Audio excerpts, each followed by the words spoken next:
भगवान विष्णु का चरित्र ही सत्यनारायण की कथा है। इसलिए इन 5 अध्यायों के अंतर्गत 3 दिनों में हम लोग जो 5 अध्यायों की श्री सत्यनारायण भगवान की व्रत कथाओं को सुनेंगे, बहुत गंभीरता पूर्वक सुनेंगे। आती भी हो फिर भी सुनना। हनुमान जी का स्वभाव है, उन्हें प्रत्येक कथा आती है, फिर भी वो वैसे ही सुनते हैं जैसे कुछ जानते ना, दीन भाव में वही आंखों से आंसू बहाते हुए। आती भी हो तब भी सुनना और बहुत धैर्यता पूर्वक सुनना। जो मन में मनोकामना हो, पहले भगवान विष्णु का जो चित्र लगा है ध्यान कर लो। पीछे चित्र लगा भगवान श्री हरि का, इनको प्रणाम कर लो, वंदन करो। अपने गुरुदेव भगवान को भी ध्यान करो। देखो सत्यनारायण भगवान के लिए भागवत में वर्णन आया, सत्यव्रतम सत्य परम त्रिसत्यम सत्यस्य योनिनिहितं च सत्ये सत्यस्य सत्यम मृत सत्य नेत्रम सत्यात्मकम त्वाम शरणम प्रपन्नः। 9 बार सत्य सत्य कहा, 9 बार ही है ना, 9 बार सत्य सत्य कह करके भागवत में ठाकुर जी की स्तुति की। इस स्तुति का कारण सिर्फ इतना है, भगवान ही सत्य है और सत्य ही भगवान है। इनके अलावा सब कुछ मिथ्या है, ब्रह्म ही सत्य है। जगन मिथ्या है, जगत मिथ्या है, ब्रह्म सत्य है। ऐसे भगवान श्री नारायण जिनके नाम पर बद्रीनाथ भगवान है, ऐसे भगवान श्री महाविष्णु के इस पावन धाम में हम लोग सत्यनारायण की कथा को श्रवण कर रहे हैं, करवा रहे हैं आप लोग, और श्रवण भी कर रहे हैं आप लोग। ये हम सबका सौभाग्य है। भगवान श्री हरि को तुमेव माता तुमेव बंधुश्च सखा तुमेव विद्या तुमेव सर्वं तुमेव सर्वं तुमेव सर्वं ओम विष्णवे नमः ओम विष्णवे नमः ओम विष्णवे नमः। शांताकारं भुजगशयनं पद्मनाभं सुरेशं विश्वाधारं गगन सदृशं मेघवर्णं लक्ष्मीकान्तं कमलनयनं योगवीर्ध्यानगम्यं वन्दे विष्णु भवभयहरं सर्वलोकैकनाथं। भगवान नारायण को प्रणाम कर लीजिए। हम सब ने यह भगवान को स्मरण किया, ध्यान किया है, उनको बुलाइए अपनी मन की मनोरथ पूर्ति के लिए। जो आप मनोकामना को पूर्ण करना चाहते हैं उसको आप मन ही मन में बोलिए। बैठे बैठे आप बिना ताली बजाए हुए गाएंगे, श्रीमन नारायण नारायण नारायण श्रीमन नारायण नारायण नारायण। वैसे तो यज्ञ चल रही है तो पूजन विधि आवश्यकता नहीं, पर नाम संकीर्तन से सभी पूर्ति हो जाती है, इसलिए गाओ लक्ष्मी नारायण नारायण नारायण लक्ष्मी नारायण नारायण नारायण।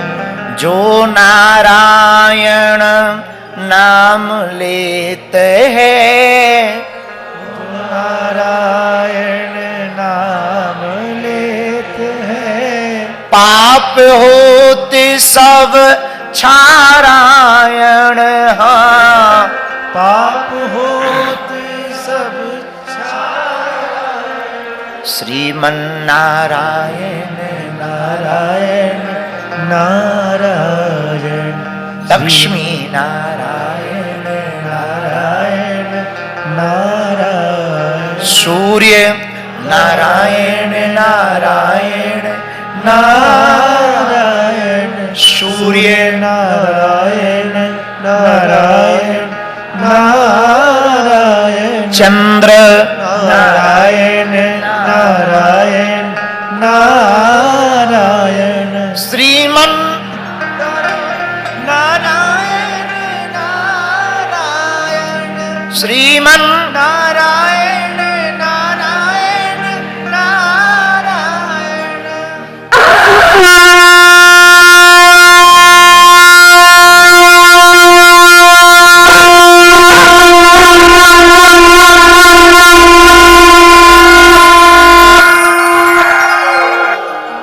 लक्ष्मी नारायण भगवान की जय हो।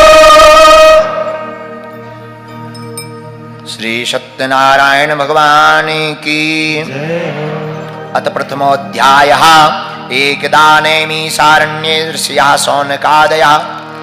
एक समय हम सब हिंदी में चर्चा करेंगे ताकि आपको समझ में आवे। एक समय नैमी सारण्य के पावन तीर्थ में सौनकादिक 88,000 ऋषि मुनि विराजमान थे। सभी मुनि महात्मा पुराण और शास्त्रों के वेदता थे। उसी समय उन मुनियों ने ऋषियों ने श्री सूत जी महाराज से पूछा, हे महामुने, हे भगवन, हे प्रभु, किस व्रत के करने से, किस तपस्या के करने से मनोवांछित फल प्राप्त कलयुग में मिल सकता है? क्योंकि कलयुग युग सम आन नहीं, जो नर कर विश्वास। कलयुग बड़ा विचित्र युग होगा। इसमें न व्यक्ति के पास समय होगा, न पूजा के लिए समय होगा, न धर्म के लिए समय होगा, न ठीक से यह सत्कर्म कर पाएगा। कलयुग के लोग बड़े आलसी प्रमादी होंगे, कलिकाल के लोग बड़े ही स्वार्थी होंगे। पर हे भगवान, उन मनुष्यों का कल्याण भी कैसे हो, इसके लिए कोई सूक्ष्म छोटा सा व्रत, छोटा सा उपाय बताइए। हम सब उस उपाय को, व्रत को सुनना चाहते हैं, कृपा करके आप कहिए। इतना सुनते ही श्री सूतो वाचा, श्री सूत जी बोले, नारदेन संप्रष्टौ भगवान कमलापति। एक बार यही प्रश्न देवर्षि नारद जी ने भगवान विष्णु से भी पूछा था। हे मुनियो, तुम धन्य हो जो तुमने कलयुग के मनुष्यों के कल्याण के लिए हमसे प्रश्न किया है। यही प्रश्न नारद जी ने भगवान विष्णु से भी किया था कि कलिकाल के लोगों का कल्याण कैसे होगा।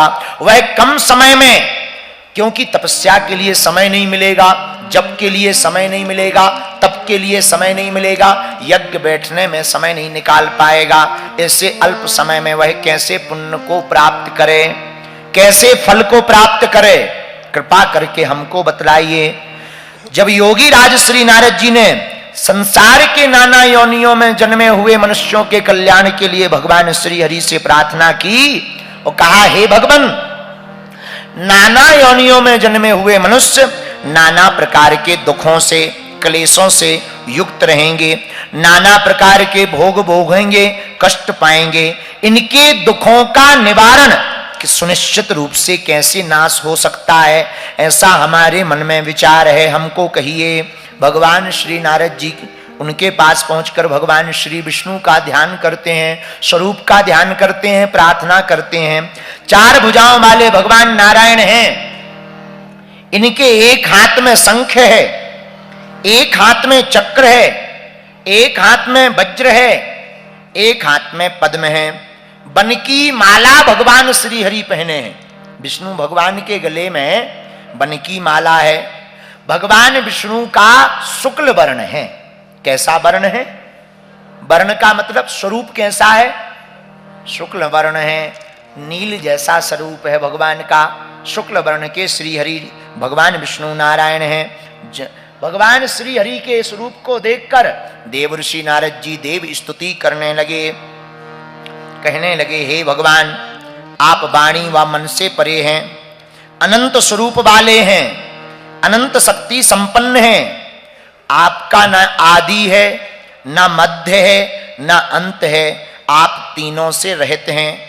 आप निर्गुण हैं, गुणातीत हैं। भगवान निर्गुण हैं, निराकार भी हैं। भगवान निराकार ही हैं, पर भक्तों के लिए वह साकार बनकर प्रकट हो जाते हैं। जैसे हवा का कोई आकार नहीं है, पर गुब्बारे में डालने से गुब्बारे की हवा हो जाती है, हवा का गुब्बारा हो जाता है। वैसे ही भगवान निराकार हैं, परंतु भक्तों के कल्याण के लिए भगवान साकार बनकर के प्रकट होते हैं। इसी स्तुति को देव ऋषि नारद जी भगवान से कर रहे हैं। आप अनंत शक्ति संपन्न हैं, आपका ना आदि है, ना मध्य है, ना अंत है। आप निर्गुण हैं, निराकार हैं। हे हरि, आप सकल कल्याणमय हैं, गुण गणों से संपन्न हैं। भगवान में सभी गुण व्याप्त हैं। भगवान वही हैं, 6 गुणों से तो व्याप्त ठाकुर जी हैं ही हैं। भगवान श्री हरि को दंडवत प्रणाम करते हुए श्री नारद जी कहने लगे, आप स्थावर जगदात्मक निखिल सृष्टि प्रपंच के कारणभूत तथा भक्तों की पीड़ा को नष्ट करने वाले हैं। भगवान का स्वभाव है, जो इनकी शरण में आता है उसका अवगुण नहीं भगवान देखते, एक गुण पर ही भगवान रीझ जाते। न जाने कौन से गुण पर दया निधि रीझ जाते हैं, यही सब ग्रंथ कहते हैं, यही सब वेद गाते। भगवान किस गुण पर रीझ जाएं उनका कोई ठिकाना। श्री बिंदु जी कहते, कृपा की ना होती जो आदत तुम्हारी, तो सुनी ही रहती अदालत तुम्हारी। न हम होते मुजरिम, न तुम होते हाकिम, न घर घर में होती इबादत तुम्हारी। तुम्हारी ही उल्फत के दृग बिंदु हैं ये, तुम्हें सौंपते हैं अमानत तुम्हारी। कृपा की न होती जो आदत तुम्हारी, तो सुनी ही रहती अदालत तुम्हारी।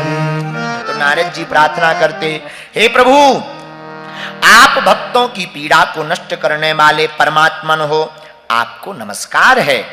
स्तुति सुनते ही भगवान प्रसन्न हो गए। भगवान श्री हरि नारद जी से बोले, हे महाभाग, आप कहां से आए हो अभी अभी, और किस प्रयोजन से आए हो। नारद जी हाथ जोड़कर मुस्कुरा कर बोले, भगवान अभी हम मृत्यु लोक से आए हैं। मृत्यु लोक, ये मृत्यु लोक कौन है? जहां हम लोग रहते हैं इसी लोक का नाम मृत्यु लोक है, जहां सबको मरना है। आदि जगत गुरु शंकराचार्य ने कहा, पुनरपि जन्मम पुनरपि जननी जठरे शैलम। पुनः जब जिसका जन्म होगा वो मरेगा, जो मरेगा वो फिर से जन्म लेगा। इसका उत्तर रामचरितमानस में भी गोस्वामी जी ने दिया, जो जन्मे सो निश्चय नासा, जो नासे सो पुनः प्रकाशा। तो मृत्यु लोक कौन है? जिस लोक में हम लोग रहते हैं इसी लोक का नाम है, क्या नाम है? मृत्यु लोक मतलब जो जन्म लिया वो मरेगा। यहां सब कुछ नाशवान है। संसार का मतलब ही है जो नित्य सलक रहा हो, यही संसार है। इसमें नित्य सब कुछ खिसक ही रहा है। संसार भी खिसक रहा। कुछ या अब कथा के बीच में बोलना नहीं चाहिए, पर उदाहरण देना चाहिए। दृष्टांत कुशलोधीरा वक्ता कार्य है, तो उदाहरण के रूप में बताएं। संसार खिसक रहा, यहीं बगल में जोशी मठ में पूरी जमीन ही खिसक रही। संसार खिसक रहा है, नित्य चल रहा है, इसी का नाम संसार है। तो नारद जी से पूछा, कहां से आए हो? मृत्यु लोक से आए हैं। क्या करने गए थे? महाराज, नाना प्रकार के मनुष्यों को पीड़ा से दुखी देख करके हमारा मन बड़ा दुखी हो गया है। मृत्यु लोके जनः सर्वे नाना क्लेश समन्विता, नाना योनि समुत्पन्नः पच्यन्ते पाप कर्म भी। महाराज, मृत्यु लोक में अपने पाप कर्मों के द्वारा विभिन्न योनियों में उत्पन्न सभी लोग बहुत प्रकार के क्लेशों से दुखी हो रहे हैं। भगवान बोले, हम क्या करें? अगर वो दुखी हो रहे, जो करेगा सो भरेगा। उन्होंने कर्म किया है सो पा रहे। भगवान आप दयालु हो, दीनानाथ हो, हम आपसे उन मनुष्यों के दुखों के निवृत्ति के लिए कोई लघु उपाय, छोटा सा उपाय पूछने आए हैं।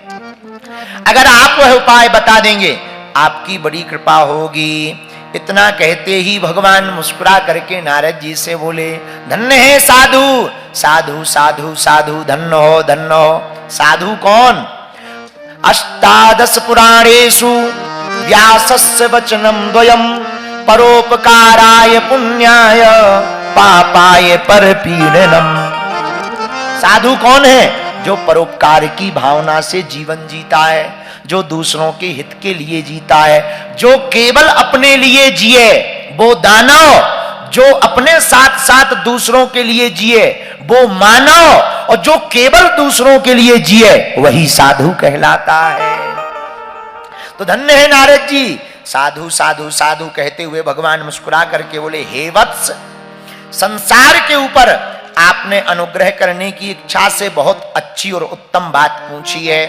एक व्रत हम बतला रहे हैं नारद जी, जिसके करने से प्राणी मोह से मुक्त हो जाएगा।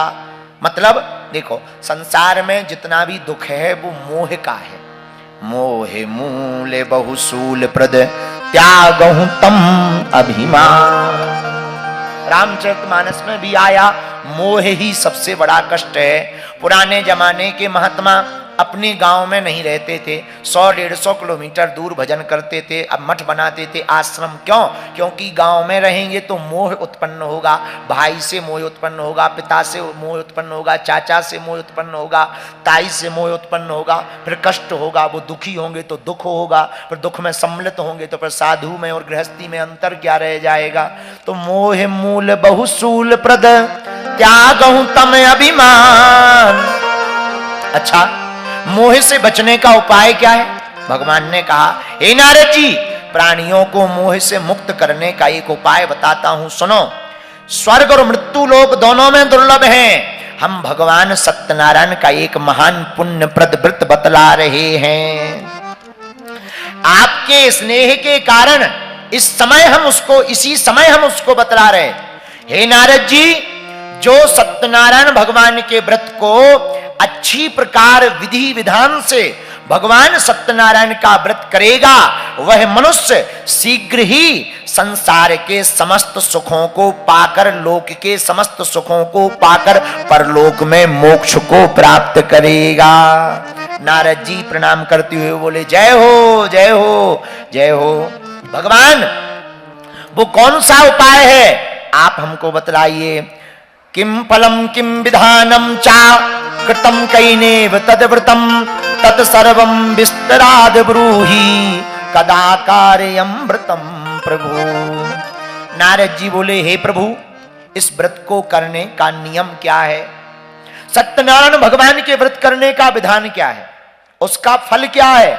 और इस व्रत को किसने किसने किया और जिसने किया उसने क्या क्या पाया है? हमको यह सब विस्तार पूर्वक बताइए। पूरा एक एक करके बताइए, कैसे करना चाहिए, कब करना चाहिए, किसने किसने किया है, हमको विस्तार पूर्वक बताइए। भगवान बोले, यह सत्यनारायण भगवान का व्रत दुख शोक आदि का समन करने वाला है, दुख को मिटाने वाला है, शोक को हरने वाला है, यह धन धान की वृद्धि करने वाला है, बंधन में पड़े हुए व्यक्ति को बंधन से मुक्त करने वाला है, संतानहीनों को संतान देने वाला है।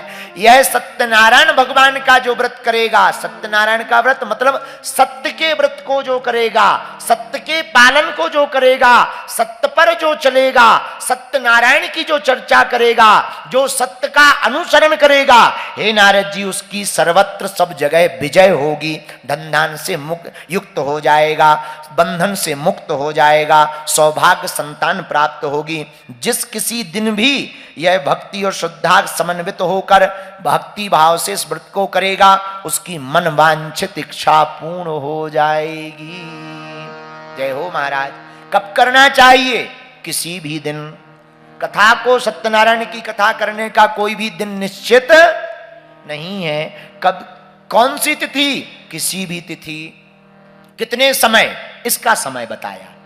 बोले कब? बोले जब गोधूली का समय होवे, सायंकाल समय इस व्रत को करना चाहिए।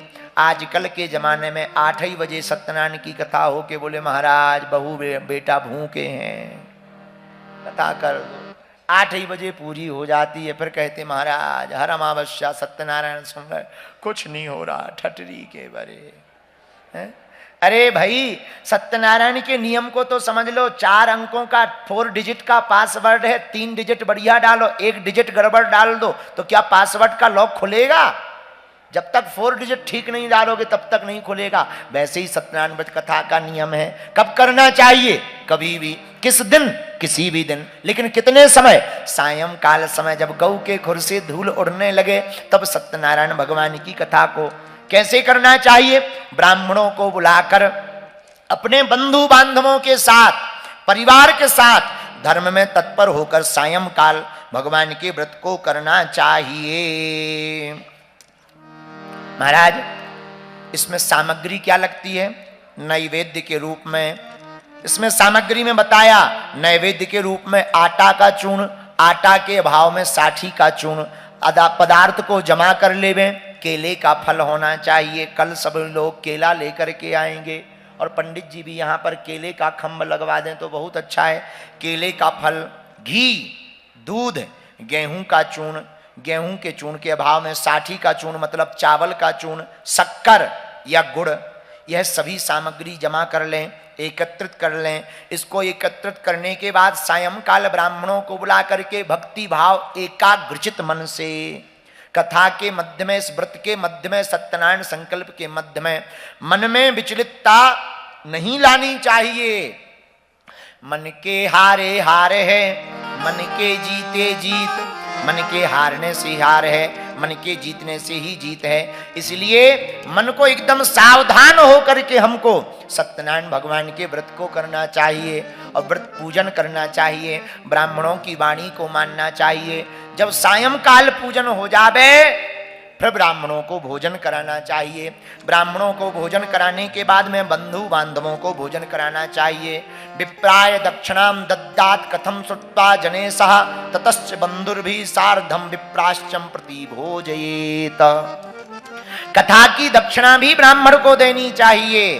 बंधु बांधवों को भोजन करा करके प्रसादम भक्षयेत भक्त्या नित्य गीतादिकम चरेत। जिस दिन कथा करो उस दिन शाम के समय जब बंधु बांधवों को भोजन करा दो तो रात को गीत गाना चाहिए। सत्यनारायण भगवान के गीत को, नारायण भगवान के कीर्तन को गाना चाहिए। रात्रि जागरण कर सको तो और अनंत गुना फल प्राप्त होगा। रात्रि जागरण करना चाहिए, भक्ति पूर्वक प्रसाद ग्रहण करना चाहिए, नित्य गीत आदि का आयोजन करना चाहिए। तदंतर उस दिन व्रत लेना चाहिए। क्या? आज से हम सत्य पर चलेंगे, सत्य पर ही जीवन जिएंगे, सत्यनारायण भगवान के ही आश्रित रह करके अपने जीवन को सार्थक बनाएंगे। क्योंकि साच बराबर तप नहीं, झूठ बराबर पाप, और जाके हृदय साच है प्रभुता के हृदय आ। ऐसा व्रत लेना चाहिए। सत्य बराबर तप नहीं है, झूठ बराबर कोई पाप नहीं है। विशेष रूप से कलयुग में, पृथ्वी में यही सबसे छोटा उपाय है। इति श्री स्कंद पुराणे रेवाखंडे श्री सत्यनारायण व्रत कथायाम प्रथमोध्याय समाप्ता। बोलो वृंदावन बिहारी लाल की। सत्यनारायण भगवान की जय हो। बद्री विशाल भगवान की जय हो।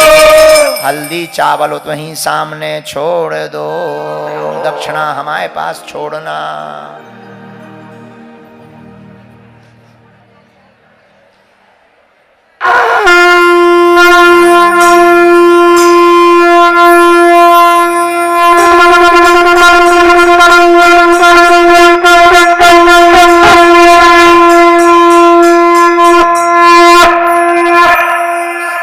आज सत्यनारायण भगवान की द्वितीय अध्याय की कथा को सुनेंगे। श्री सत्यनारायण भगवान की ओम गम गणपतये नमः। ओम गम गुरुवे नमः। कल तक की कथा में जो हम आप सबने श्रवण किया था, नारद जी महाराज ने भगवान श्री हरि विष्णु से पूछा था कि हे प्रभु, कली काल में नाना योनियों में जन्मे मनुष्यों को दुख मिलेगा, नाना प्रकार के कष्ट मिलेंगे। कलयुग के लोग कम समय में आपके कौन से व्रत करने से पुण्य फल को प्राप्त करेंगे, मनोवांछित फल प्राप्त करेंगे?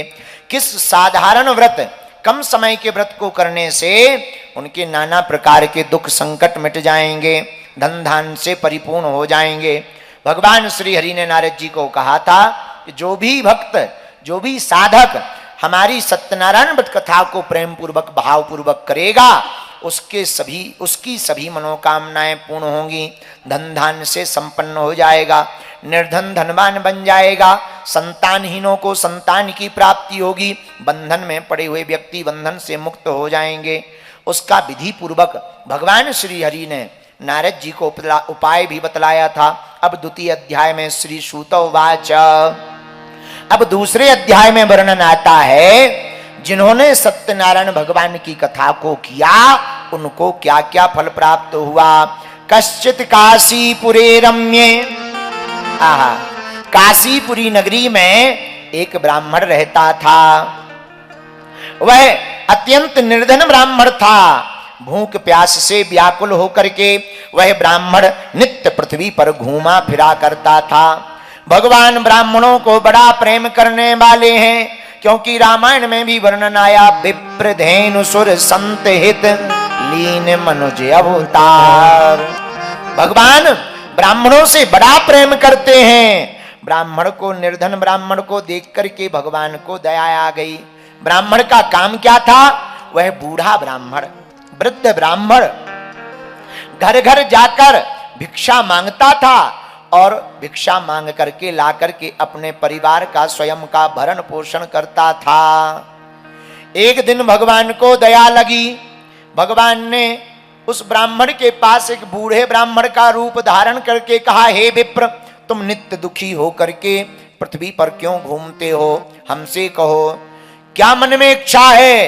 वह ब्राह्मण बोला, हे भगवान, हम भिक्षा के लिए पृथ्वी पर घूमते हैं, भिक्षा याचन करने के लिए पृथ्वी पर फिरते हैं। हे प्रभु, यदि दरिद्रता मिटाने का कोई उपाय आप जानते हो, कोई नियम जानते हो तो हमको बतला दो, हम उसको अवश्य करेंगे। भगवान ने इतना जैसे ही सुना, मुस्कुराते हुए बूढ़े रूप में ब्राह्मण उस ब्राह्मण से बोले, पंडित जी, तुम सत्यनारायण भगवान का व्रत व पूजन करो, जिस व्रत के करने से मनुष्य सब दुखों से छूट जाता है, जिस व्रत के विधान करने से निर्धन धनवान हो जाता है, ऐसे व्रत का मैं विधान बतला रहा हूं। हे ब्राह्मण देवता, अगर तुम इस व्रत को करोगे तो तुम्हारी निर्धनता दूर हो जाएगी। बूढ़ा ब्राह्मण, वह ब्राह्मण देवता हाथ जोड़कर कहने लगे, भगवान विधि बतलाइए। भगवान ने सत्यनारायण भगवान की विधि बतलाई, जो कल हमने आपको बतलाई थी। शाम के समय कथा को करना चाहिए, व्रत रखना चाहिए और बंधु बांधवों को बुलाकर साठी का चूर्ण ना हो तो गेहूं का चूर्ण, गेहूं के अभाव में साठी का चूर्ण, शक्कर, गुड़, केले का फल आदि सब सामग्री को रख करके बंधु बांधवों को बुलाकर, ब्राह्मणों को बुलाकर इस व्रत को करना चाहिए। ब्राह्मण देवता को उपाय बतलाया। भगवान उपाय बतलाकर अंतर ध्यान हो गए। उसके बाद जब अंतर ध्यान हुए तो वह ब्राह्मण अपने घर को गया। ब्राह्मण रात्रि काल में उसको नींद नहीं आई। हमको उपाय तो कह दिया कि व्रत को करो, व्रत को करने से निर्धन धनवान हो जाता है, पर हमारे घर पर तो फूटी चवन्नी नहीं है, फूटी कौड़ी नहीं है, हम कहां से इस व्रत को करेंगे। पर प्रातः काल उस ब्राह्मण ने उठकर संकल्प लिया। देखो संकल्प में कितना बल होता है। संकल्प लिया कि आज ग्राम में लकड़ी बेचने से जो भी धन मिलेगा, आज ब्राह्मण ने विचार किया, आज भिक्षा में हमें जो भी धन मिलेगा उस धन से हम सत्यनारायण भगवान की कथा को करवाएंगे। ऐसा मन में प्रण ले लिया ब्राह्मण देवता ने। प्रण लेकर के भिक्षा याचन के लिए गए, भिक्षा मांगने के लिए गए। भगवान की बड़ी कृपा हुई। उस दिन उनको 4 गुना भिक्षा में धन प्राप्त हुआ। ब्राह्मण देवता भगवान को धन्यवाद कहने लगे, जय हो प्रभु, आज ही हमने संकल्प लिया था, आज ही आपने हमारी सुन ली। खूब संपदा प्राप्त हुई। जैसे ही बहुत संपदा प्राप्त हुई, तुरंत ब्राह्मण देवता अपने घर को आए, बंधु बांधवों को बुलाया, ब्राह्मणों को बुलाया, भक्ति पूर्वक सभी सामग्री को एकत्रित करके सायं काल के समय ब्राह्मण देवता ने सत्यनारायण भगवान का व्रत किया। भगवान से प्रार्थना की, हे प्रभु अगर हम पर कृपा होगी तो हम हर महीने आपकी व्रत कथा सत्यनारायण की कथा को करवाएंगे, सत्यनारायण भगवान के व्रत को करेंगे। भगवान भक्ति भाव पूर्वक इस व्रत के करने से प्रसन्न हो गए और खूब आशीर्वाद भगवान ने दिया। वह ब्राह्मण उस व्रत के प्रभाव से सभी दुखों से छूट गया एवं खूब धनवान हो गया। ब्राह्मण बड़ा प्रसन्न हुआ। उस दिन के बाद वह ब्राह्मण प्रत्येक महीने सत्यनारायण भगवान के व्रत को करने लगा। ऐसे सत्यनारायण का व्रत जो करेगा वह पापों से छूटकर दुर्लभ मोक्ष को प्राप्त होगा। श्री सूत जी बोले, हे विप्रो, हे ऋषियों, इस व्रत को जो भी पृथ्वी पर करेगा वह मनुष्य सभी दुखों से छूट जाएगा, उसके समस्त दुख नष्ट हो जाएंगे। ऐसे श्री सूत जी ने अपनी वाणी से कहा।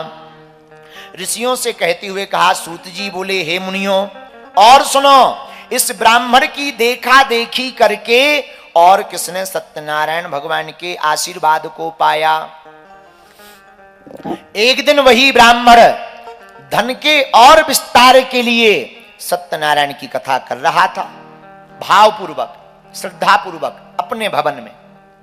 लेकिन उसी समय एक लकड़ी बेचने वाला लकड़हारा वहां से निकला। उसने बहुत भीड़ को देखा पंडित जी के घर पर, तो लकड़ियों का गट्ठा बाहर रख दिया, अंदर भवन में पहुंच गया। सत्यनारायण की कथा उसने कभी सुनी नहीं थी, देखी नहीं थी। भावपूर्वक जब देखा बड़ा प्रसन्न हुआ। जब सत्यनारायण की कथा पूरी हो गई तो ब्राह्मण देवता ने चरणामृत दिया, भगवान का उसने चरणामृत पिया, पंजीरी का प्रसाद दिया, उसने प्रसाद पाया। हाथ जोड़कर ब्राह्मण से पूछा, हे देव, ये कौन सा व्रत है, इसके करने से क्या फल मिलता है, कृपा करके हमको विस्तार पूर्वक बताइएगा। ब्राह्मण देवता ने कहा, अरे भैया लकड़हारा, यह सभी मनोकामनाओं को पूर्ण करने वाला, मनोवांछित फल देने वाला, धन धान्य को बढ़ाने वाला, इसकी ही कृपा से हमारे घर पर धन धान आदि की वृद्धि हुई है। हे लकड़हारे भैया, यह कोई और नहीं श्री सत्यनारायण भगवान का व्रत है। लकड़हारा बड़ा प्रसन्न हुआ। महाराज, जब तुम्हारे धन धान बढ़ गया, पहले तुम्हारी भी स्थिति हमारे जैसी थी, अब बढ़िया हो गई, अब हमारी स्थिति गड़बड़ है। आपने व्रत किया, आप यहाँ पहुंच गए, हमें भी विधि बतला दो थोड़ा, हमारी भी जिंदगी जुग जुग आ जाए, हमको भी कुछ प्राप्त हो जाए, प्रभु की कृपा। ब्राह्मण देवता ने विस्तार पूर्वक लकड़हारे को नियम बतलाया, विधि बतलाई। प्रसाद पाकर जल पीकर वह लकड़हारा अपने घर को चला आया।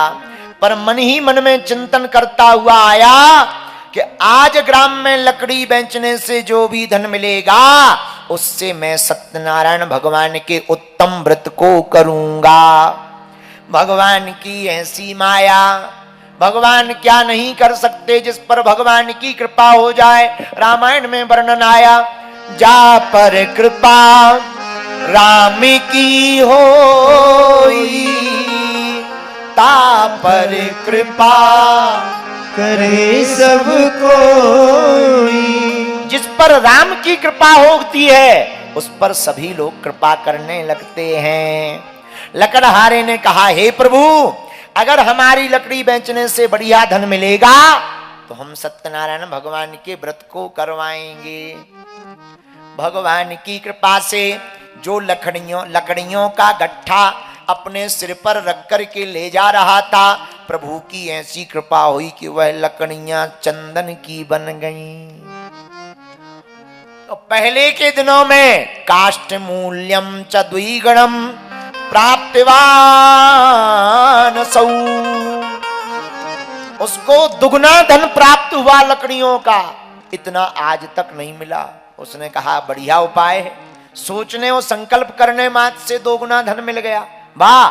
उसने तुरंत लकड़ियों को बेचकर धन से सामग्री खरीदकर ऐसे सुंदर नगर में जैसे ही उसने लकड़ियों को बेचा, हृदय प्रसन्न करते हुए केले का फल, शक्कर, घी, दूध, गेहूं का आटा, इसके अभाव में साथ में 1.25 सेर इकट्ठा किया, सब सामग्री को एकत्रित करके आनंद के साथ अपने घर आया। भाइयों को बुलाया, बंधुओं को बुलाया, भूदेव ब्राह्मणों को बुलाया। सायंकाल समय उस लकड़हारे ने सत्यनारायण भगवान के व्रत को करना प्रारंभ कर दिया। पंडित जी ने कथा को गाया, सत्य का व्रत दिलवाया, सत्य पर चलना, सत्य ही बोलना, सत्य पर ही अपने जीवन को व्यतीत करना, इसी से नारायण प्रसन्न होंगे। लकड़हारे ने व्रत ले लिया और संकल्प किया, सत्यनारायण भगवान की कथा को सुना, उसने सबको प्रसाद पाया। पूरी रात रात्रि जागरण किया, कीर्तन किया। इसके प्रभाव से वह धनवान हो गया। इस लोक में समस्त सुख भोग कर अंत में भगवान के लोक को गया। इति श्री स्कंद पुराणे रेवाखंडे सत्यनारायण व्रत कथायाम द्वितीयोऽध्याय समाप्ता। बोलो वृंदावन बिहारी लाल की जय। सत्यनारायण भगवान की जय हो। चढ़ा दो हल्दी चावल। शंख ले आओ। हमारे ऊपर नहीं चढ़ाने, थाली में चढ़ा तो हमारे ऊपर फेंक रहा है। हम सालेग्राम जी दिख रहे हैं तुम्हें?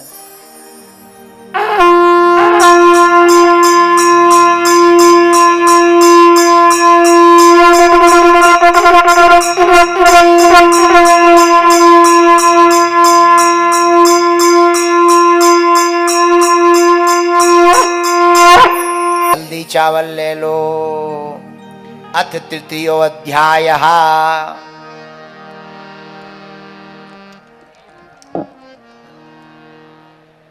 भी ले लो, दक्षिणा मिलेगी, बात ले लो। श्री सूत उवाच। तीसरे अध्याय में सत्यनारायण की महिमा और गाई जाती है। आज 2 अध्याय को श्रवण करेंगे। अथ तृतीयो अध्याय, ध्यान से सुनना। श्री सूत जी बोले, हे मुनि श्रेष्ठ, आगे की कथा सुनो। पहले के समय में एक उल्कामुख नाम का राजा था। उसका क्या नाम था? उल्कामुख। उल्कामुख नाम का राजा बड़ा ही बुद्धिमान था, जितेंद्रिय था। बुद्धि तो तेज थी ही, इंद्रियों भी उसने जीत रखी थी, इसलिए जितेंद्रिय था। सदा सत्य बोलने वाला था, बुद्धिमान था। वह प्रतिदिन देवालय में जाता था, मंदिर में जाता था रोज।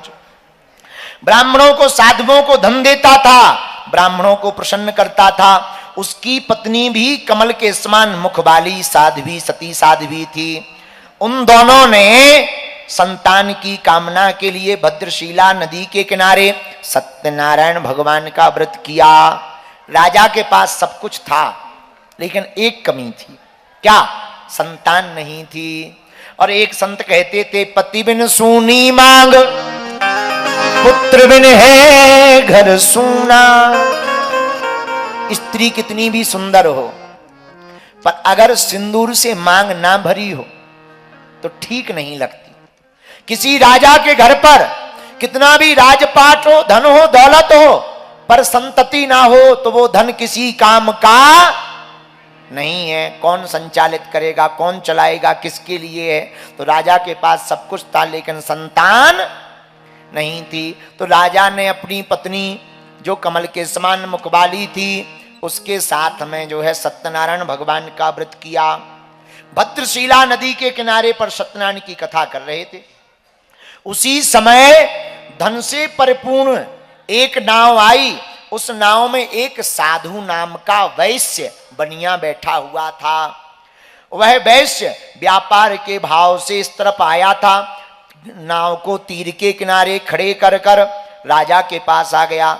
राजा को भाव पूर्वक व्रत करते देखकर विनयी भाव से पूछने लगा। साधु बानिया कहने लगा, हे राजन, भक्ति युक्त भाव से बड़े प्रसन्नता पूर्वक आप ये क्या कर रहे हैं? इसके करने से क्या फल मिलता है और इसको क्यों करना चाहिए?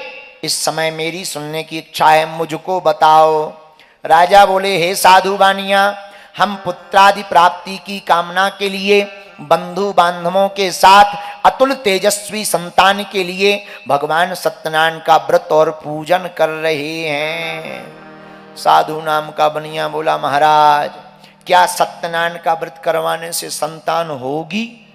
राजा बोला, बिल्कुल होगी, भरोसा दृढ़ होगा, नियम का पालन करोगे, व्रत को पूर्ण करोगे तो निश्चित तुम्हारे घर पर संतान होगी। साधु नाम का बानिया घर लौटा, व्यापार करके आनंदित होकर के घर आया। उसने संतान देने वाली अपनी स्त्री से कहा, हे देवी, आज हम दोनों संकल्प ले रहे। देखो, सत्यनारायण का एक फल है, आप व्रत करो तो फल मिलना ही है, पर सामर्थ्यता नहीं है, समय नहीं है, और उस वक्त आप सत्यनारायण की कथा ना करवा पाओ तो किसी भी परिस्थिति में सत्यनारायण कथा करवाने का अगर आप संकल्प ले लोगे तब भी आपका काम सफल हो जाएगा। साधु नाम का बनिया महाकंजूस था। उसने सोचा पहले कर देंगे और फिर बाद में संतान ना हुई तो पत्नी से बोला, एक काम करो, देखो जो जितना बड़ा होता है पुण्य की जड़ पाताल तक, पाप की जड़ अस्पताल तक। साधु नाम का बनिया अपनी पत्नी से बोला, एक काम करो, हम दोनों संकल्प ले लेते हैं। अच्छा, क्या संकल्प? हमारे जब संतान होगी तब हम सत्यनारायण भगवान के व्रत को करेंगे। पत्नी भी बड़ी प्रसन्न हो गई। लीलावती नाम था पत्नी का, लीलावती प्रसन्न हो गई। बहुत अच्छा उपाय महाराज, जय हो आपकी। लेकिन भगवान की कृपा, कालांतर में साधु नाम के बानिया के यहां लीलावती के गर्भ से एक सुंदर कन्या का जन्म हुआ। वह दिनों दिन ऐसे बढ़ने लगी। 10वें महीने में उस कन्या का जन्म हुआ। वह कन्या रत्न की उत्पन्न दिनों दिन ऐसे बढ़ने लगी जैसे शुक्ल पक्ष का चंद्रमा बढ़ता है। उस कन्या के स्वरूप को देखकर ब्राह्मणों ने उसका नाम कलावती रखा। क्या रखा? कलावती नाम रखा। नामकरण हो गया। एक दिन लीलावती अपने पति से बोली, महाराज आपने संकल्प किया था कि जब हमारे संतान होगी तब हम सत्यनारायण भगवान के व्रत को करेंगे। साधु नाम का बानिया बड़ा कंजूस था, चमड़ी चली जाए पर दमड़ी ना जाए। उसने सोचा अभी कर देंगे, फिर शादी होगी, फिर करना पड़ेगा, दो बार खर्चा लगे। देवी चिंता मत करो, बेटी का जब विवाह होगा तो दोनों इकट्ठी सत्यनारायण भगवान के व्रत को करेंगे। पत्नी को समझा बुझा दिया। बेचारी पत्नी क्या बोले समझ गई। साधु नाम का बानिया व्यापार करने चला गया। जब व्यापार करने चला गया कुछ दिनों बाद वापस आया। दृष्टवा तु सुंदरम बालम वाणिक्य पुत्रम गुणान्वितम। जब वापस आया उसने अपनी कन्या को खेलते हुए देखा। विवाहार्थम च कन्याया वरम श्रेष्ठम विचारय। कन्या को विवाह योग देखकर मन में सोचा बेटी का विवाह कर देना चाहिए। दूतों को बुलाया, इधर आओ, हमारी बेटी के लिए कोई सुंदर वर देख कर के लाओ। दूत गए, एक सुंदर व्यापारी के बालक को देखकर महाराज के पास आकर, साधु नाम के बानिया के पास आकर खबर की। साधु नाम के बानिया ने उस सुयोग वर को देख करके दृष्टवा तु सुंदरम बालम वाणिक्य पुत्रम गुणान्वितम, तुरंत अपनी बेटी कलावती का विवाह कर दिया। विवाह के बाद भगवान की कथा को भूल गया। पहले ही नहीं की, ऊपर से विवाह की भाग दौड़ में भूल गया। जब भूल गया तो दामाद को घर पे ही रख लिया। बेटा यहीं रहो, हमारे पास तो बेटी भर है, यहीं व्यापार करो, हमारा काम देखो। कुछ दिनों के लिए दामाद के साथ वह चतुर साधु बानिया दामाद को लेकर व्यापार करने समुद्र के किनारे एक रतनपुर नामक नगर में गया। दामाद भी बड़ा आदमी, साधु नाम का बानिया भी बड़ा आदमी, दोनों राजा चंद्रकेतु के नगर में व्यापार करने लगे। भगवान ने सोचा बड़ा कंजूस है, पहले कह रहा था कि बेटी हो जाएगी तो फिर सत्यनारायण करवाएंगे, बेटी हो गई तो फिर कह रहा था कि जब विवाह हो जाएगा तब करवाएंगे, अब शादी हो गई फिर तो वही हाल है, फिर कहेगा नाती पोता और हो जाए फिर करवाएंगे, नाती पोता हो जाएंगे फिर कहेगा महाराज इनकी शादी और हो जाए। इसका मतलब ये करवाएगा ही नहीं, तो ये तो थोड़ा सा मजा चखा देना चाहिए। भगवान ने ऐसा सोचा, थोड़ी सी मिर्ची खिला दे। क्या करें, राजा चंद्रकेतु के नगर में जब वह बानिया व्यापार करने लगा, भगवान रुष्ट हो गए। उसकी प्रतिज्ञा को भ्रष्ट देखकर, देखो ये बात सावधानी की है, या तो प्रतिज्ञा करो मत, और करो तो पूरी करो, नहीं तो करो मत। या तो संकल्प लो मत, लो तो पूरा करो। उसकी भ्रष्ट प्रतिज्ञा को देखकर भगवान ने श्राप दे दिया, जाओ तुम्हें महादारुण दुख, कठिन दुख प्राप्त होगा। साधु नाम के बानिया को कुछ पता नहीं लगा। कई लोगों का ऐसे ही हाल होता है, उन्हें लगता है भगवान है ही नहीं है, करते जाओ पाप, कहां देख रहा है। हाँ, लेकिन जब भगवान की मार घलती है तब फिर ठिकाने लग जाता, फिर जय बजरंगबली करता, भैया कोई बताओ महात्मा जी अच्छे हों, अर्जी लगानी है। जब तक पाप करता है तब तक ध्यान नहीं आता है। बोलो सीताराम। साधु नाम का बानिया बड़ा प्रसन्न, व्यापार करने लगा। चंद्रकेतु के नगर में भगवान ने श्राप दे दिया। एक दिन भगवान ने माया के 2 चोर बनाए। कितने चोर? 2। वह राजा का धन चुरा करके भागने लगे और दिखा के भागे। सिपाहियों से बोले देखो जो ले जा रहे। सिपाही बोले अरे हमारे रहते लिए जा रहे। सो पीछे पीछे सिपाही, आगे आगे चोर।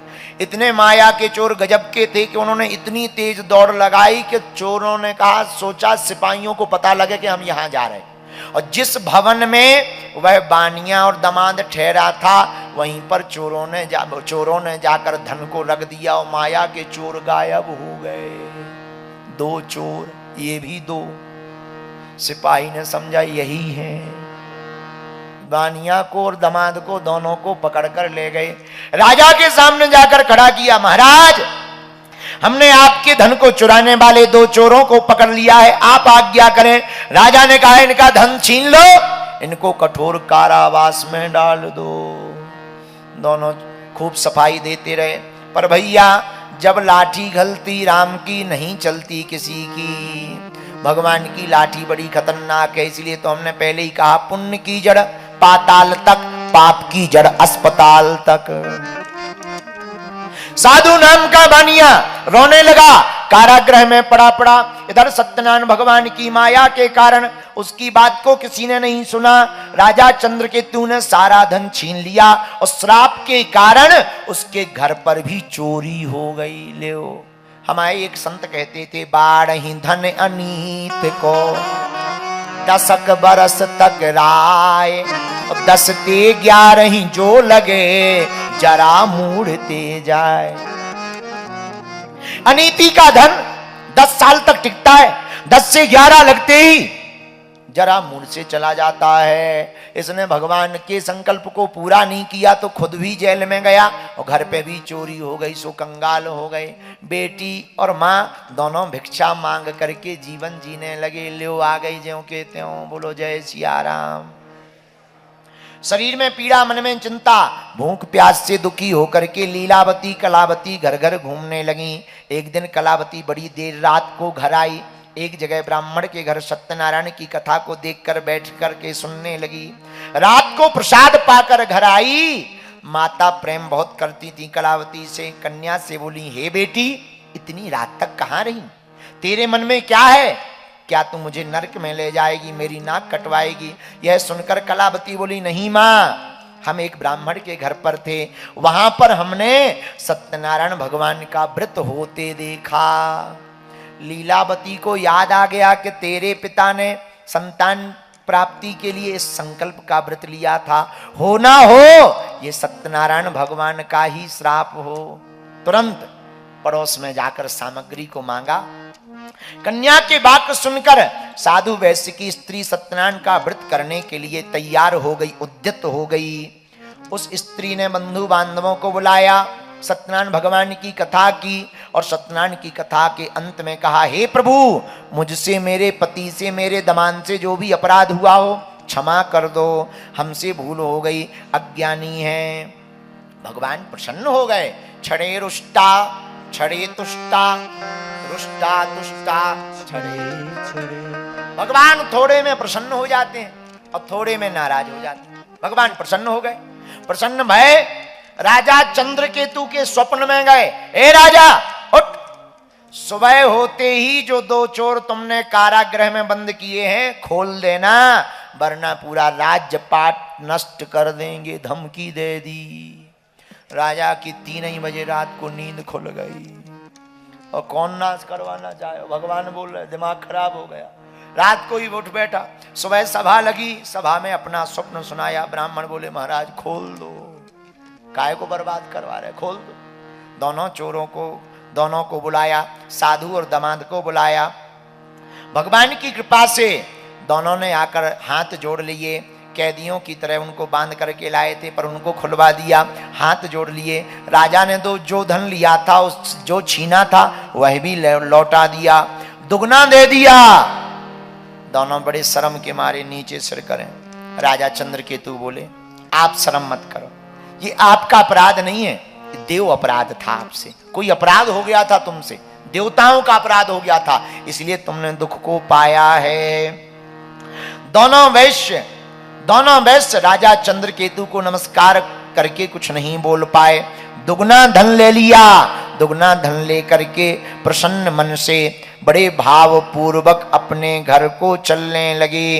राजा ने कहा साधु साधु अपने घर को जाओ। राजा को प्रणाम करके नाव में पूरी संपत्ति को रख करके जाने लगे। इति श्री स्कंद पुराणे रेवाखंडे सत्यनारायण व्रत कथायामो 3य अध्याय समाप्ता। बोलो वृंदावन बिहारी लाल की जय हो। सत्यनारायण भगवान की जय हो।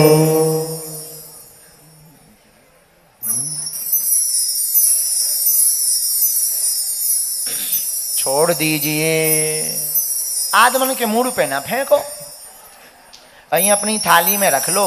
हल्दी जो चावल हल्दी चावल लिए वहीं रख लो।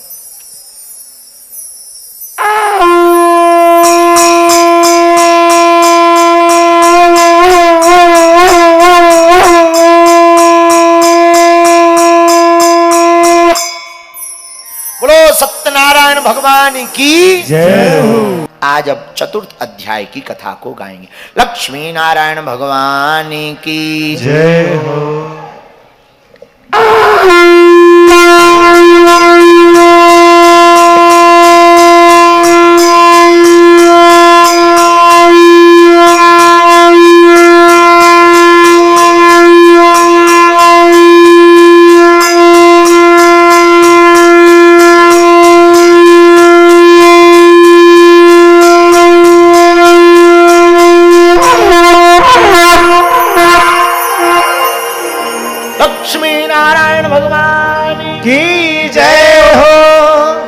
अथ 4थोऽध्याय यात्रां तु कृतवान् साधुर्मंगलायन पूर्विकां ब्राह्मणेभ्यो धनं दत्त्वा तदा तु नगरं ययौ।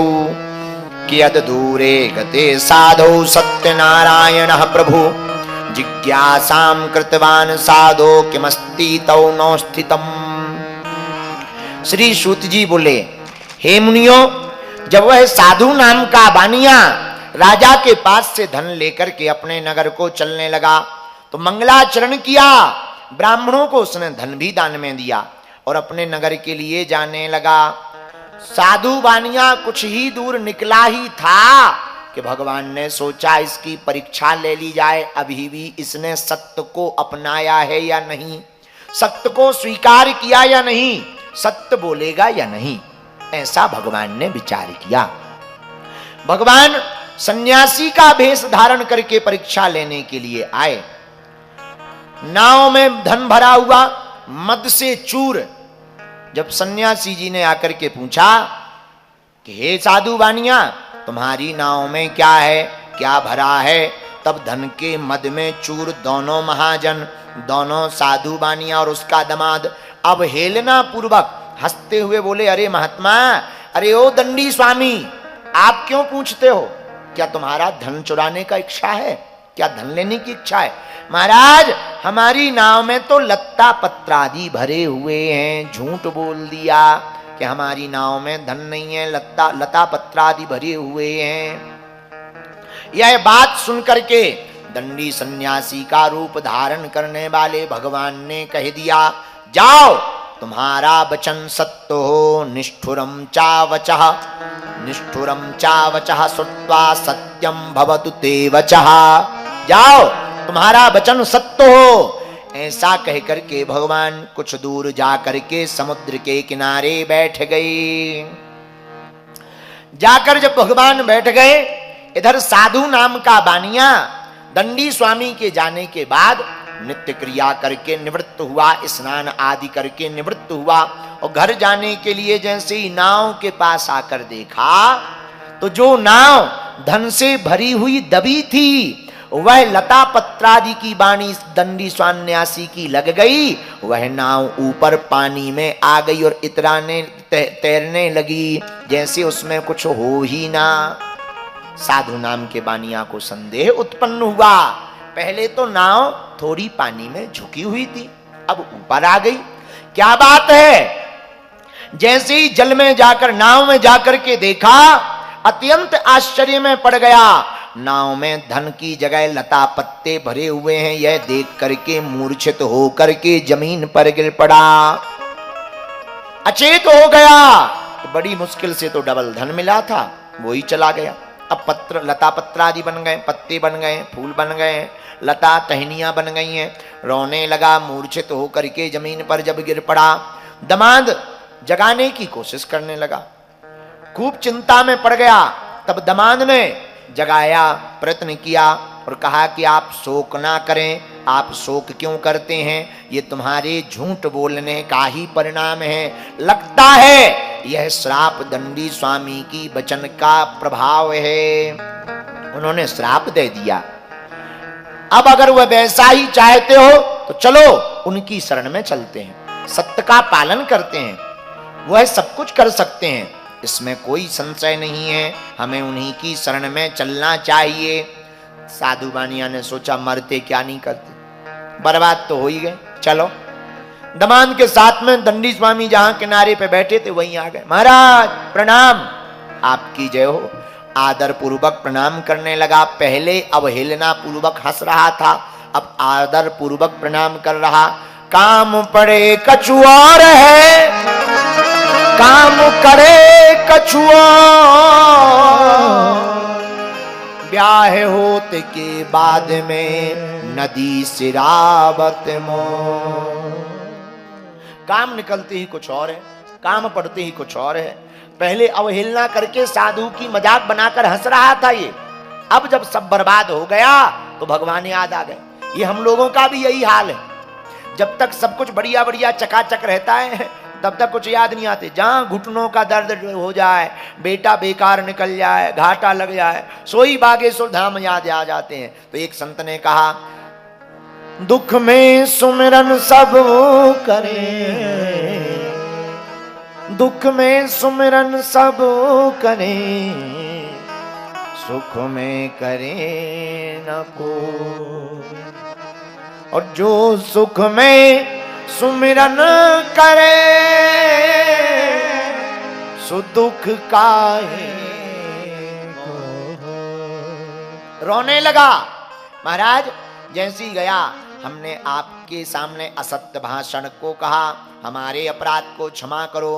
बार बार वह रोते हुए शोक में भरा होकर के, व्याकुल होकर के रुदन करने लगा, रोने लगा, दंडवत प्रणाम करने लगा और कहा, हे महाराज हम आपकी माया को नहीं जानते, आप ब्रह्म हो, ब्रह्मादि भी आपकी माया को नहीं जान सकते, तब हम साधारण मनुष्य कैसे जान सकते हैं, हम पर कृपा करो। तच्छ्रुत्वा भगवद्वाक्यम स्तुतम करतु समुद्धतः। बार बार रोते हुए वह साधु नाम का बानिया चरणों में गिर पड़ा। हे प्रभु, आश्चर्य की बात है, आपकी माया बड़ी विचित्र है।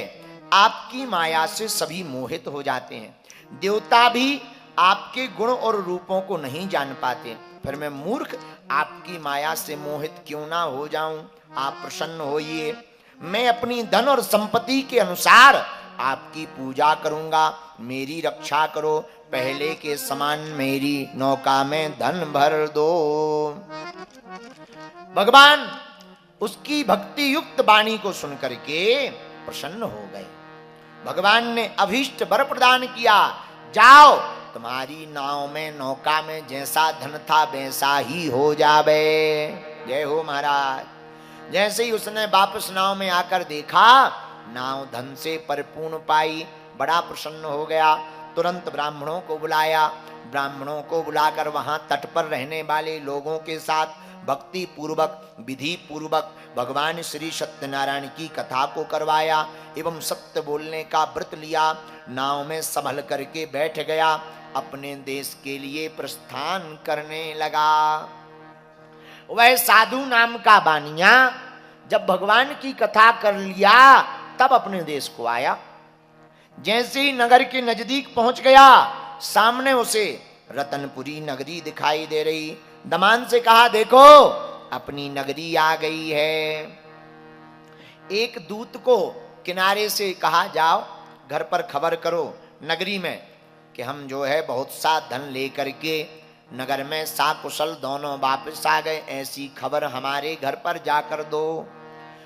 जैसे ही दूत नगर में साधु बानिया के घर पर गया तो उसने साधु की भार्या को, पत्नी को देखा कि यह हाथ जोड़ करके बड़े प्रेम पूर्वक, श्रद्धा पूर्वक कोई व्रत अनुष्ठान कर रही हैं। वह साधु की पत्नी लीलावती, उसकी पुत्री कलावती कोई और व्रत नहीं, सत्यनारायण भगवान का ही व्रत कर रही थी।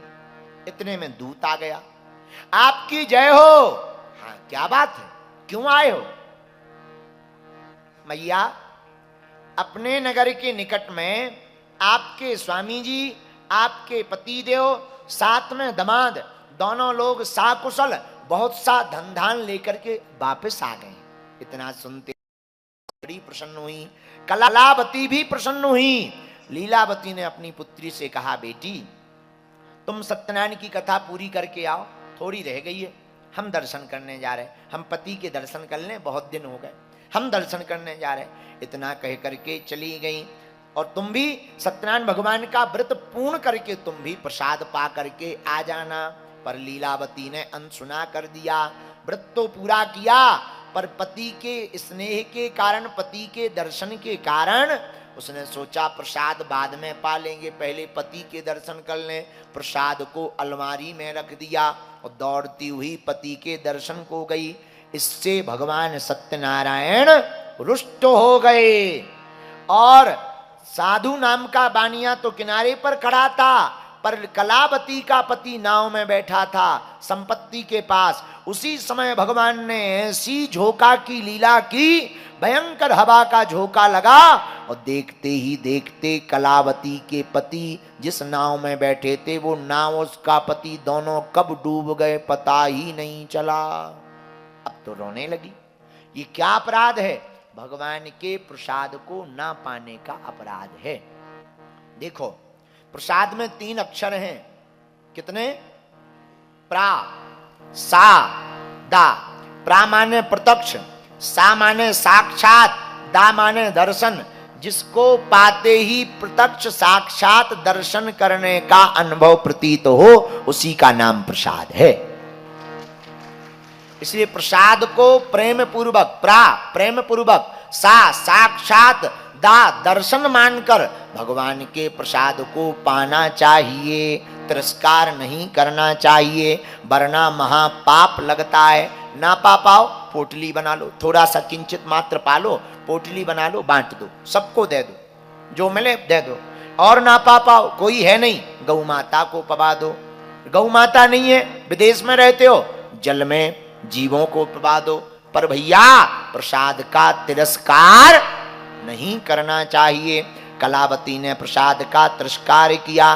देखते ही देखते उसका पति नाव सहित डूब गया पानी में। तथा कलावती कन्या ना विलोक्यम निजम पतिम शोकेन महिता तत्र रुदंती चापदत भुवि।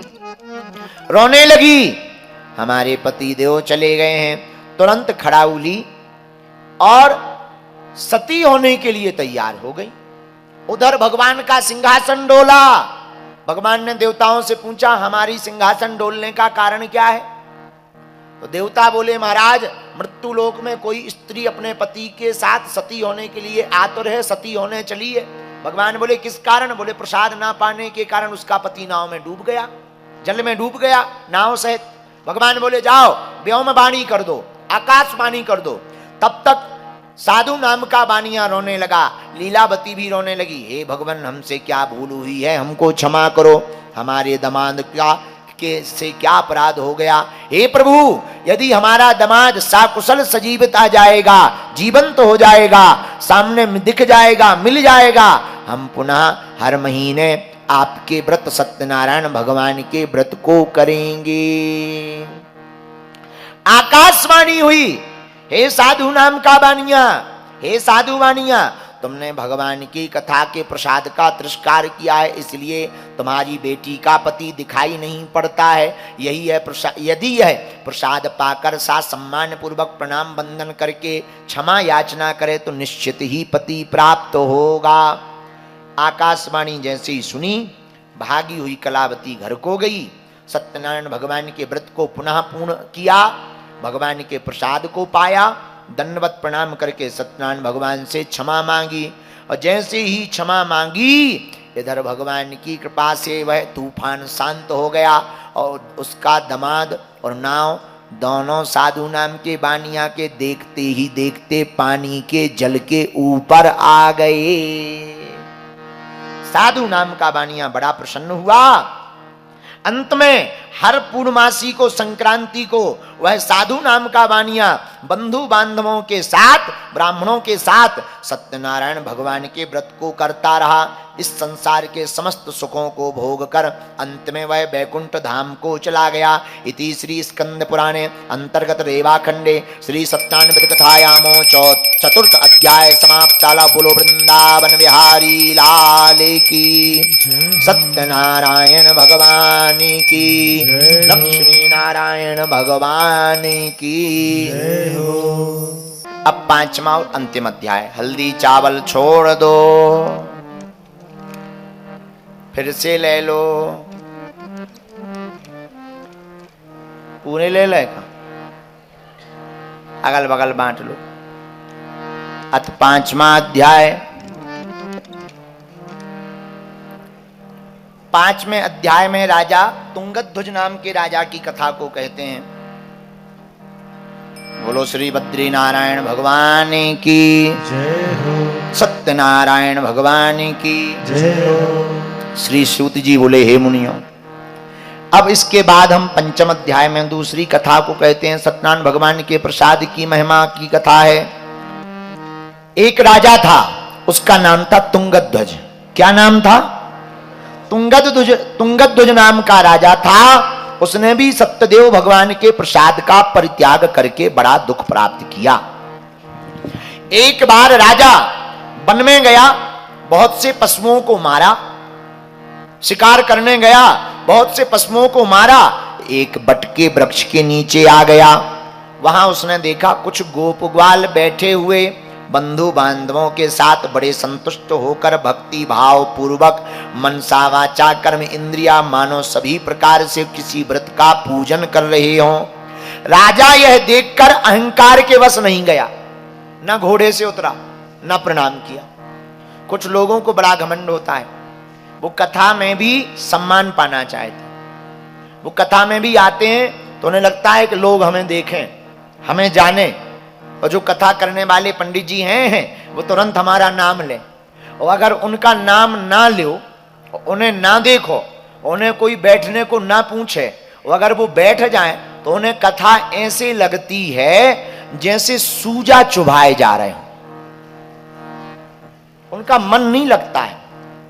फिर मन ही मन वो ये कहते हैं, होंगे अपने लिए बड़े, बाहर में गया, हम एक बार आ गए, अब नहीं आएंगे, होंगे बागेश्वर महाराज अपने लिए। ऐसे तो बहुत महात्मा हमने देखे हैं, हम भी 10 लाख खर्च करेंगे, उनसे बड़े वाले महात्मा बुलाएंगे, इनके गुरु जी को बुलाएंगे। हाँ, और अगर कोई आवे और तुरंत नाम, हा फलाने नेताजी आ गए, फिर देखो तुम ऐसे, बहुत अच्छे महाराज हैं, बहुत अच्छे महाराज, क्या कथा बोल रहे हैं, संगीत बहुत अच्छा है। और नाम ना लो ना देखो, उन्हें ये लगने लगता जैसे हम नाहर बैठे हो, सिंह बैठे हो।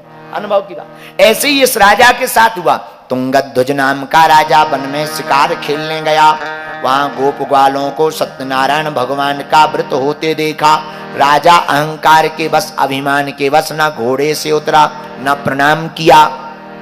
बाद में जब उन गोप ग्वालों ने सत्यनारायण भगवान का पंजीरी प्रसाद दिया, महाराज ये प्रसाद है सत्यनारायण का, राजा ने नहीं पाया। मन ही मन सोचा हम राजा होकर ये भूंगा हुआ आटा पाएंगे, हम राजा हैं। प्रसाद को वहीं छोड़ दिया और जैसे ही छोड़ करके राजा घर आया, लौटकर भगवान के प्रसाद का परित्याग करने के कारण उसने महान दुख को पाया। आते ही उसके नगर में आग लग गई, आग में भवन जल गया, उसके 100 पुत्र भी मर गए। अब तो राजा के ऊपर बड़ा पहाड़ दुख का टूट गया। राजा रोने लगा, हमने ऐसा कौन सा अपराध किया, सैनिक बच गए, सिपाही बच गए, पर पुत्र क्यों मर गए, कुछ ना कुछ तो कारण है। मन में राजा यह निश्चय कर ही रहा था, तब तक मन में विचार आया कहीं हो ना हो सत्यनारायण भगवान के प्रसाद को नहीं पाया, उसी का अपराध ना हो। राजा भागता हुआ गया जहां सत्यनारायण की कथा हो रही थी। तो एक जगह हमने एक संत के मुंह से ऐसा सुना कि वहां गोप ग्वाल तो घर चले गए थे, पर जो दोना होते हैं, पत्तल के पहले दोना बनाए जाते थे, छेवला के पत्ते के दोना बनते थे, उनको दोना कहते हैं। और छेवला के पत्ते का दोना में प्रसाद इसलिए लगाया जाता था क्योंकि उसका नाम ही था दोना। दोना एक ही है, इसलिए भगवान को दोना बड़ा प्रिय है। भगवान को दोना इसलिए प्रिय है कि ब्रह्म एक ही है, दो है ही नहीं है, इसलिए दोना प्रिय है, इसलिए दोना में प्रसाद लगाया जाता था। तो जो दोना होता था उसमें प्रसाद दिया था। ये तो कटोरी है जो आप टीवी पे दिखा रहे हो, दिखाइए जरा, कटोरी है ना, है? हाँ हाँ हाँ, ये तो कटोरी है भाई, ये दोना नहीं है, दोना अलग होता है। हाँ, वो पत्ता का बनता है दोना, बल्कि आज तो जो है यहाँ भी बना लेना चाहिए था, पर यहाँ इतने बड़े पत्ते भी नहीं मिले।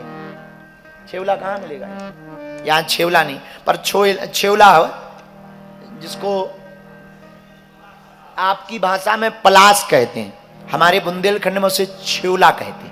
छेवला, पलास, पलास के पत्तों का दोना बनाते थे, बहुत पवित्र होता था। अन्य पत्तों के भी बनते थे, पर पलास के पत्तों का दोना पवित्र। तो दोना देखो, उसका नाम ही है दोना, दो ना, दोना। तो राजा गया, जब सब नष्ट हो गया, पुत्र मर गए, राजपाट जल गया, वापस गया, पर वहां पर गोप ग्वाल नहीं थे। एक संत बता रहे थे दोना पड़े हुए थे जिनमें प्रसाद पाया था, प्रसाद तो था नहीं, पहले पूरा प्रसाद नहीं पाया, फिर राजा ने जूठा पाया, जो तिनके लगे हुए थे उसी को सीख से निकाल करके पाया। भगवान की कृपा से उसके पुत्र पुनः जीवित हो गए। राजा बड़ा प्रसन्न हुआ, गोपगणों के समीप गया, उसने गोपगणों को बुलाया, कहा भैया जो व्रत तुम कर रहे थे वो हमें भी करवाओ। भक्ति और श्रद्धा से युक्त होकर विधि पूर्वक उसने भगवान सत्यनारायण के पूजन को किया। सत्यनारायण भगवान के पूजन के प्रभाव के कारण उसके पुत्र जीवित हो गए और उसका धन वैभव पुनः लौट करके आ गया। अंत में वह राजा इस संसार के समस्त सुखों को भोग कर भगवान के बैकुंठ धाम को गया। वह भगवान श्री हरि के यह लोके सुखम भुक्त्वा चांते सत्यपुरम ययौ, वह भगवान के लोक को गया। श्री सूत जी कहते, हे मुनियों, यह सत्यनारायण भगवान का व्रत बड़ा ही दुर्लभ है। आजकल हम लोग भूल गए, पर है ही बड़ा दुर्लभ, बड़ी महिमा है इसकी।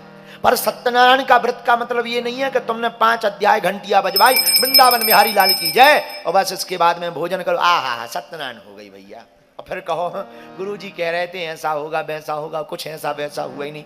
सत्यनारायण का मतलब है जिस दिन आप सत्यनारायण की कथा करवाओ उस दिन सत्य बोलने का व्रत जरूर लो। सत्य ही नारायण है और नारायण ही, क्योंकि साच बराबर तब नहीं, झूठ बराबर जाके हृदय साच है ताके हृदय। श्री सूत जी कहते हैं मुनियों, श्री सत्यनारायण भगवान के व्रत को जो करेगा करवाएगा, यह पुण्यमयी कथा बड़ी फलदायिनी है। भगवान की कथा से भक्ति युक्त हो करके वह धन धान्य से भर जाएगा, दरिद्र धनवान बन जाएगा। बंधन में पड़ा हुआ व्यक्ति बंधन से मुक्त हो जाएगा, भयभीत व्यक्ति भय से मुक्त हो जाता है। संसार के समस्त सुखों को भोग कर, सभी ईप्सित मनोकामनाओं को भोग कर अंत में वह बैकुंठ धाम को जाता है। हे मुनियों, मैंने आप लोगों से भगवान सत्यनारायण के व्रत को कहा, जिसे करके मनुष्य सभी दुखों से मुक्त होता है। कलयुग में भगवान सत्यनारायण की पूजा विशेष फल प्रदायिनी है। भगवान विष्णु को ही कुछ लोग काल, कुछ लोग सत्य, कुछ लोग ईश, कुछ लोग ईश्वर, कुछ लोग सत्यदेव, कुछ लोग सत्यनारायण के नाम से पुकारेंगे। भगवान के रूप अनेक हैं, नाम एक है, लेकिन सत्यनारायण भगवान का व्रत सभी मनोरथों को सिद्ध करने वाला है। कलयुग में सनातन भगवान विष्णु ही सत्य रूप धारण करके सभी लोगों के मनोरथों को पूर्ण करेंगे। हे श्रेष्ठ मुनियों, जो व्यक्ति नित्य सत्यनारायण भगवान की व्रत कथा को पढ़ेगा, सुनेगा, कहेगा, भगवान सत्यनारायण की कृपा से उसके जन्म जन्मांतरों के पाप नष्ट हो जाएंगे। हे मुनीश्वरों, अब पूर्व काल में जिन लोगों ने जो 5 अध्याय हमने तुम्हें सुनाए हैं, इन 5 अध्यायों में 5-6 अलग अलग लोगों की चर्चा बताई हमने। अब मुनि श्री सूत जी महाराज ने उन लोगों ने जिन्होंने सत्यनारायण करवाई थी, जिन्होंने सत्यनारायण का व्रत किया था, उन्हें दूसरा जन्म क्या मिला, इसके बारे में भी सत्यनारायण में बताया गया। सतानंदो महाप्राज्ञ सुदामा ब्राह्मणो भूत। दूसरा अध्याय आपको याद होगा, दूसरे दिन कल हमने एक ब्राह्मण के बारे में बताया था जो बड़ा दरिद्र था। उसका नाम था सतानंद। क्या नाम था? यह सतानंद नाम का ब्राह्मण भगवान सत्यनारायण के प्रभाव से दूसरे जन्म में सुदामा नामक ब्राह्मण हुआ। हमने आपको, जिसने भगवान श्री कृष्ण का प्रेम मित्रवत प्रेम पाकर उनका ध्यान किया, इसी दूसरे अध्याय में एक लकड़हारे की कथा सुनाई थी कल, याद है? वह लकड़हारा दूसरे जन्म में भिल्ल गुहरों का राजा निषाद हुआ, जिन्होंने श्री राम जी से मित्रता करके प्रभु का साथ दिया। हमने आपको तीसरे अध्याय में एक राजा का नाम बताया था, उल्का मुख, जिसकी पत्नी कमल के समान मुख वाली थी, जिसने भद्रशिला नदी के किनारे सत्यनारायण भगवान के व्रत को किया कर रहा था जब साधु नाम का बानिया गया था। वह उल्का मुख नाम का राजा दूसरे जन्म में राजा दशरथ हुए, जिन्होंने रंगनाथ की पूजा की, अंत में बैकुंठ धाम को गए। इसी अध्याय में जो साधु नाम का बानिया था, वह दूसरे जन्म में राजा मोरध्वज बना, जिसने अपने पुत्र को आरे से चीरकर भगवान को प्रसन्न किया। आपको हमने 5वें अध्याय में महाराज तुंगध्वज नाम का बताया अभी अभी। जो महाराज तुंगध्वज थे, वह दूसरे जन्म में स्वयंभू मनु हुए और उनकी पत्नी सतरूपा हुई। इन्हीं से मानवों की सृष्टि हुई। इससे सिद्ध होता है कि जो भी सत्यनारायण भगवान को कहेगा, सुनेगा, गाएगा, उसका यह लोक भी सुधर जाएगा, परलोक भी सुधर जाएगा, यह जन्म भी सुधर जाएगा, दूसरा जन्म भी सिद्ध हो जाएगा। इति श्री स्कंद पुराणे अंतर्गत रेवाखंडे श्री सत्यनारायण व्रत कथायाम 5मो अध्याय समाप्तः। बोलो वृंदावन बिहारी लाल की जय हो। सत्यनारायण भगवान की जय हो। बद्री विशाल भगवान की जय हो।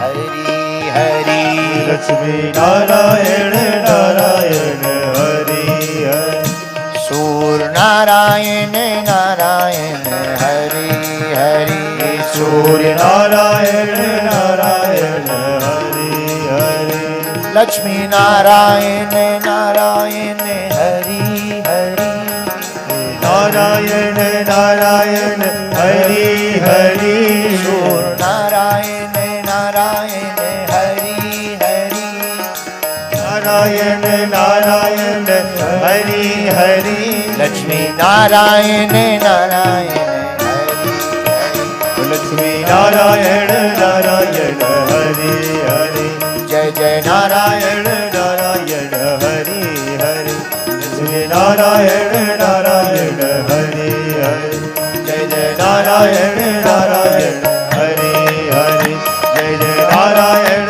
नारायण हरि हरि लक्ष्मी ओम ओम नमो नारायण ओम नमो नारायण ओम नमो नारायण ओम नमो नारायण हरि ओम नमो नारायण हरि ओम नमो नारायण हरि ओम नमो नारायण जय जय नारायण नारायण हरि हरि जय जय नारायण नारायण